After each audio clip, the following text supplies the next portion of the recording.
Monsieur Finkielkraut, j'ai lu votre livre. Déjà. Et tout à l'heure, vous avez dit « j'ai grandi ». Vous n'avez pas grandi. Vous avez mal vieilli. J'ai lu votre livre, et dans votre livre, quand on le referme, vous ne parlez que de nostalgie. Quand j'ai refermé votre livre, Alain Finkielkraut, vous savez ce que je me suis dit? Ce type-là me parle d'une France qui n'existe plus. Vous savez ce qu'il dit, votre livre? J'aimais bien la France d'avant, et celle de maintenant, je ne peux plus la supporter. Et pourquoi je ne peux pas la supporter? Parce qu'il y a trop de négros et trop de bicos. Mais comme vous êtes malin, vous les englobez dans un mot, le mot musulman.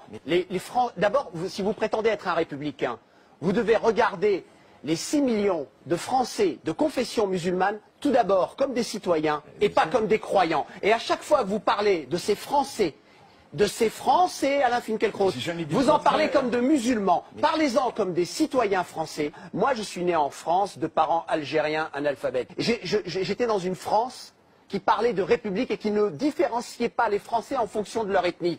Aujourd'hui, depuis 10 ans, en fait, depuis que Sarkozy est arrivé, il a eu la mauvaise idée de s'occuper de l'islam de France, on s'est retrouvé avec tout d'un coup la focalisation sur les musulmans qui sont des Français. Ils sont 6 à 7 millions. Parlons de Français. Parlons de ça, Alain Finkielkraut. Parce que moi, je vous vois comme un Français et comme un intellectuel, mais je ne vous vois pas comme un juif, ne me voyez pas comme un arabe. Non. On est bien d'accord?